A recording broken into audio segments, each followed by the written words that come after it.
kami selaku tim kuasa hukum mendampingi klien kami, yaitu Dr. Samira, yang dikenal juga di publik adalah Doktif. Ada hal yang perlu kami sampaikan. Pertama-tama bahwa klien kami sudah mendapatkan panggilan resmi dari kejaksaan, ya, dari kejaksaan untuk dapat hadir pada hari Kamis tanggal 7 Agustus 2025 besok,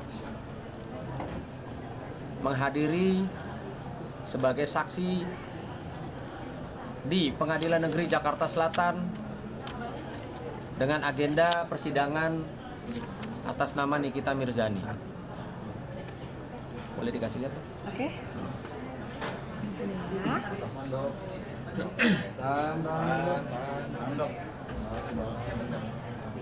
Nikita Mirzani dan Ismail Marzuki. Oke.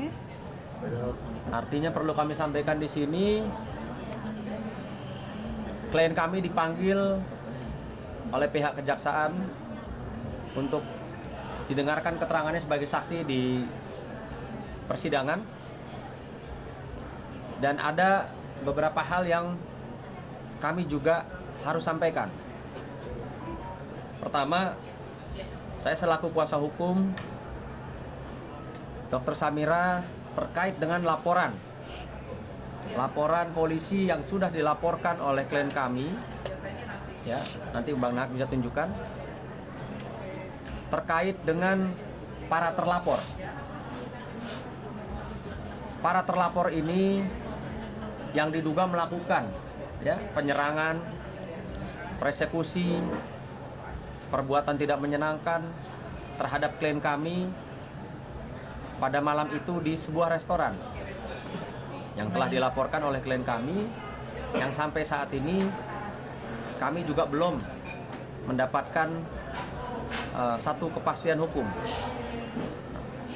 Perlu juga diketahui bahwa para terlapor, saya katakan para terlapor atas laporan Doktif atau klien kami Dr. Samira, minggu lalu di Pengadilan Negeri Jakarta Selatan melakukan tindakan yang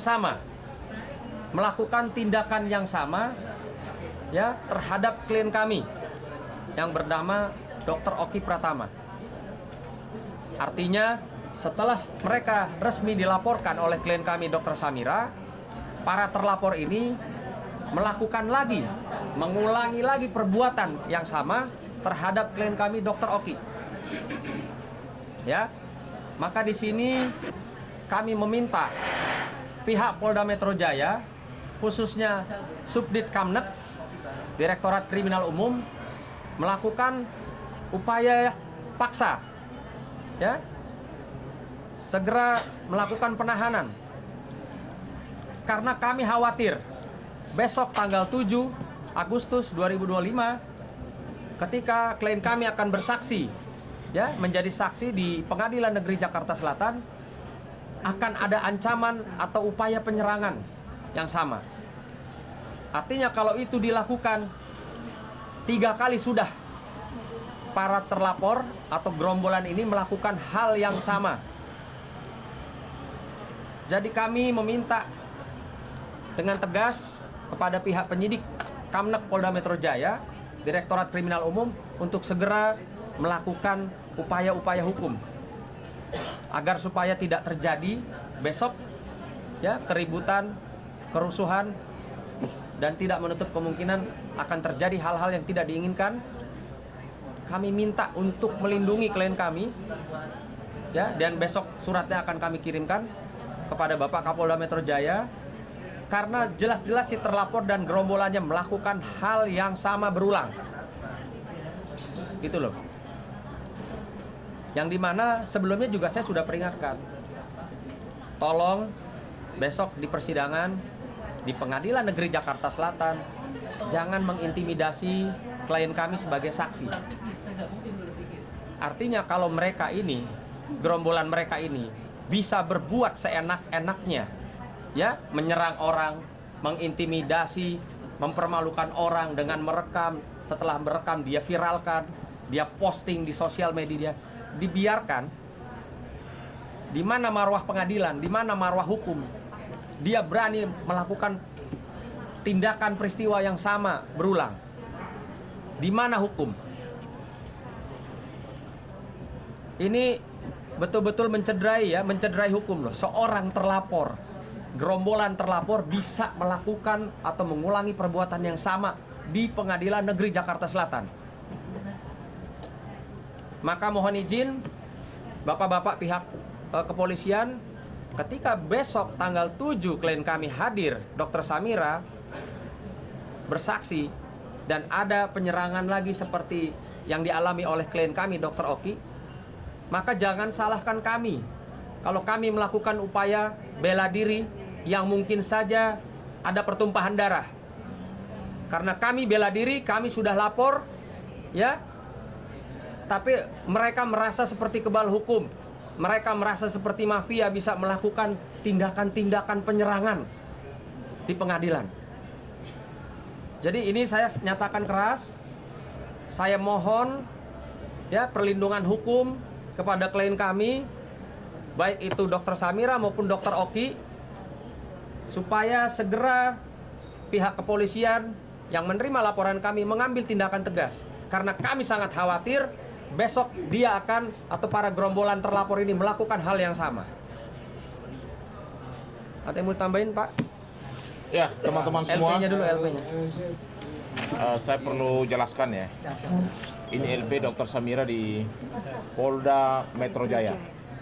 Tanggal berapa? Kelas 7. Ya. Ya, jadi klien kami Dr. Samira hari ini secara resmi menunjuk kantor hukum Sunan Kalijaga dan tim untuk mendampingi terkait dengan laporan Dr. Samira di Polda Metro Jaya. STTLP garing B garing 404 garing 1 garing 2015 SPKT Polda Metro Jaya. Ya. Dan pelapor adalah Dr. Samira sendiri. Sebenarnya perkara ini sudah dilaporkan dari 18 Januari ya. 18 Januari 2025. Jadi ini sebenarnya sudah cukup lama. Jadi tadi Bang Suno sudah jelaskan bahwa ternyata para pelapor ini adalah gerombolan yang sama ketika melakukan upaya persekusi terhadap klien kami Dr. Oki. Dan itu terang benderang. Ya, di videoin, Dia posting. dikeluarkan kata-kata yang tidak pantas di publik. Menghina klien kami, merendahkan harkat dan martabat klien kami. Saya terus terang saya sampaikan kepada kalian bahwa videonya kami sudah save. Orang-orangnya juga kami sudah mendata siapa orang-orang itu. Ternyata orang-orang itu ada laporan di sini nih. Ternyata orang melakukan hal yang sama. Maka tadi Bang Surya pertegaskan untuk pihak kepolisian untuk melakukan pengamanan ekstra ketat. Ketika tanggal 7 kami dampingi klien kami Dr. Samira ke Pengadilan Negeri Jakarta Selatan, kami sampaikan jangan sekali-sekali ya menyampaikan intimidasi persekusi terhadap Dr. Samira seperti yang dialami Dr. Oki. Apalagi menyentuh.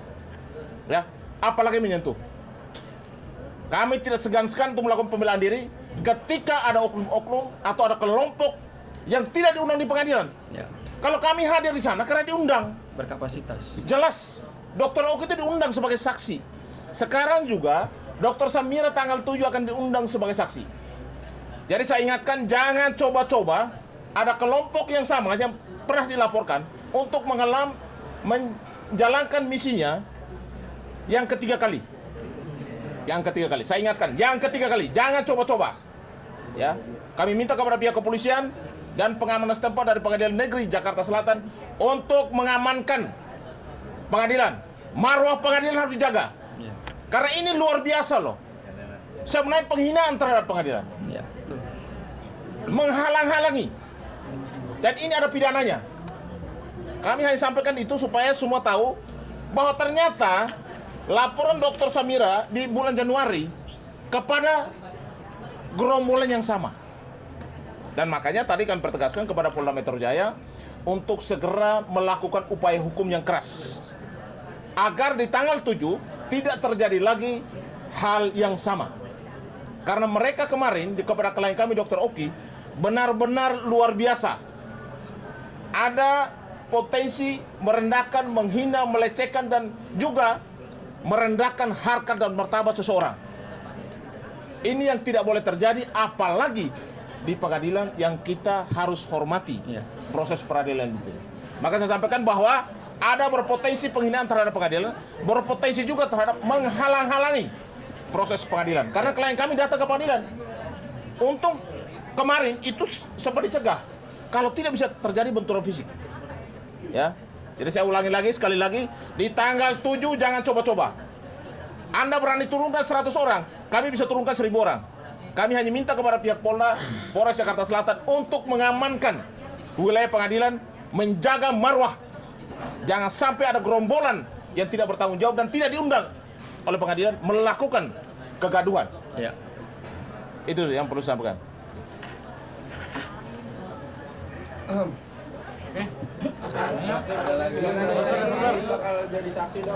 Oke ya, di sini Doktif nggak akan banyak bicara panjang lebar karena Doktif akan sampaikan saat di persidangan di depan majelis hakim di bawah sumpah Al-Quran, kitab yang sangat-sangat Doktif agungkan, ya.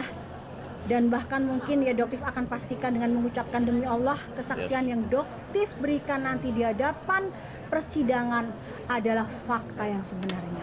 Jadi kalian ya, ini Doktif ngomong sampai bergetar karena akan ada banyak kejutan yang akan Doktif buka di situ.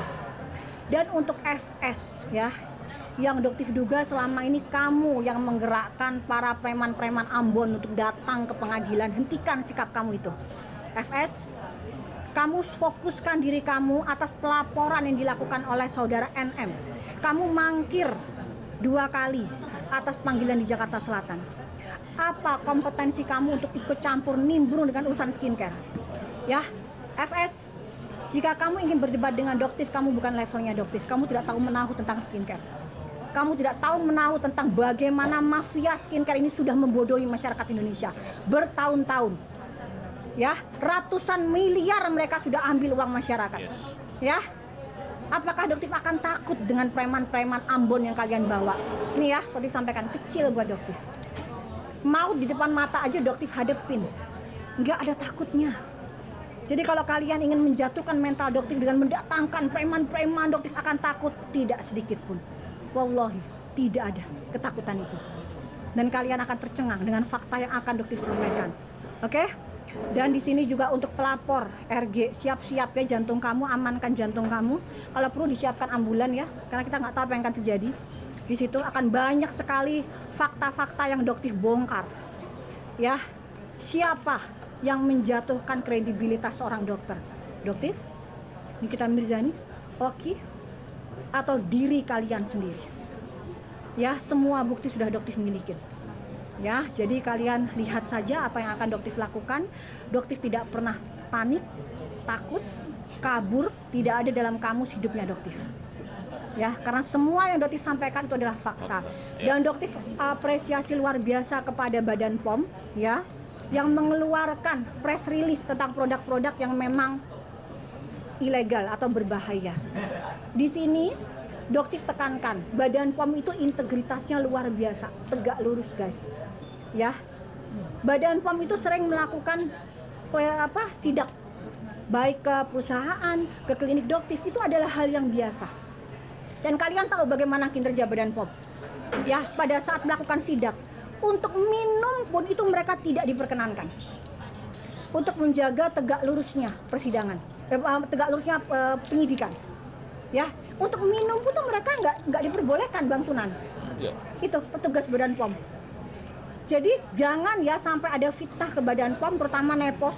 Kamu nggak ngerti apa-apa, tiba-tiba kamu bilang bahwa Badan POM itu bla bla blanya. Badan POM itu tegak lurus. Ya, apresiasi kepada Dokter Taruna. Luar biasa. Jadi jangan ada tuduhan-tuduhan ke Badan POM. Ya, cuman mungkin di sini Doktif ingin memberikan masukan karena Badan POM itu kan langsung di bawah Bapak Presiden Prabowo Subianto. Yes, benar. Jadi Pak, Badan POM itu mungkin terlihat lelet, tapi sebenarnya bukan seperti itu. Badan POM itu kekurangan SDM, kekurangan anggaran.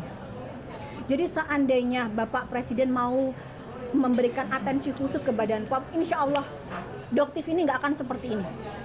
Tidak akan muncul masalah-masalah seperti ini. Begitu. Karena Doktif ini melakukan uji lab pun secara pribadi. Dari uang pribadi. Yes. Ya, tapi nanti kita akan buka. Seterang-terangnya di persidangan. Bagaimana fitnah dari RG ke Doktif akan bongkar semuanya. Seperti itu. Dok, mungkin menanggapi terkait dari pihak Reza Gladys tetap tidak mau mengakui kalau produknya itu tidak lulus BPOM dengan mengatakan kalau itu hanya treatment bukan produk. Tapi justru dari BPOM sendiri mengatakan apapun alat kesehatannya itu harus melalui uji urusan BPOM lah gitu dok. Ini kan seperti kesannya BPOM seperti dipermainkan oleh influencer ini gitu dok. Enggak sih, saya rasa masyarakat sekarang sudah cerdas, bisa membedakan mana yang produk, mana yang treatment, ya. Ini adalah mic, ini adalah wawancara. Wawancara tidak bisa dipegang, mic bisa dipegang. Produk glowing booster itu produk yang sama dengan Ripe Skin. Itu sama dengan produk DNA salmon di rumah saja yang dimiliki oleh Suneo. Maaf, maksud saya DRL. Ya. Maaf banget ya, sudah kebiasaan itu ya. Suneo DRL. Jadi sama. Jadi Raja dan Ratu Flexing ini mempunyai produk yang sama, Ripe Skin, yang dirubah stikernya. Hanya mungkin stikernya yang DRL lebih bagus dibanding stikernya dari Glowing Skin Booster milik Glavidia. Tapi ini adalah satu produk yang sama. Sekali lagi ya, produk. Dan bahkan saya rasa anak SMP juga udah tahu lah bedanya antara produk dengan treatment. Jadi nggak perlu diperjelas seperti itu. Dan Fitri juga menjadi banyak yang bilang menjadi pahlawan kesiangan dok. Boleh, Kita silakan. nimbrung gitu. Gimana? Silakan, mungkin dia kan juga Doktif kan mengenal dia mungkin sebagai apa sih? Apakah Anda Markus? Kompetensinya apa? Kok nimbrung di segala konflik yang terutama pada saat bersinggungan dengan Nikita? Itu ada apa? Apakah Anda mempunyai dendam sendiri kepada Nikita? Wallahu a'lam bishawab. Seperti Satu itu. lagi dok, Sela Saukia juga menyusul Doktif, produknya juga masuk Betul. daftar hitam. Jadi begini. Badan POM itu tidak bisa didorong-dorong, Yes. ya. Independen lah ya. Tidak bisa, benar. Jadi pada saat Doktif mendapatkan produk MC itu masih dalam kondisi tertutup, belum melakukan unboxing. Dan Doktif itu melaporkan ke Badan POM, Pak, ini saya mendapatkan produk dari SS Skin. Bisa nggak saya menyerahkan barang bukti ini ke Badan POM dan Badan POM sendiri yang akan memeriksa itu? Dan di situ Badan POM menjawab, maaf dok, tidak bisa. Tidak bisa. Kenapa? Karena Badan POM itu harus membeli sendiri produknya. Harus mendapatkan produk itu secara mandiri. Nah ternyata Allahu Akbar, Doktif sujud syukur pada saat dikeluarkan MC itu, ternyata Badan POM mendapatkan MC sendiri di pasaran. Jadi ingat ya, Badan POM nggak bisa disuruh-suruh. Ya, Badan POM itu mandiri, independen. Oke, gitu. Doktif, mungkin kan berkat Doktif nih, maksudnya skincare yang abal-abal ini kan semakin terkuat. Mungkin berapa sih bisnis skincare ini keuntungannya sebesar apa sampai pada akhirnya ada uang tutup mulut nih Doktif? Enggak, sebenarnya sih bukan karena Doktif. Doktif itu bukan siapa-siapa ya kalau nggak ada masyarakat yang semakin cerdas. Ya kalau masyarakat masih mau dibodohin ya Doktif nggak akan ada hasilnya gitu. Jadi gini ya, keuntungan dari yang Doktif lihat di Kalau Data. Ranking 1 ditempati oleh Reza Gladys. 150 hingga 120 miliar per tahun. Ya, itu kalian bisa cek di Kalau Data. Itu salah satu alasannya. Nah, pada saat untuk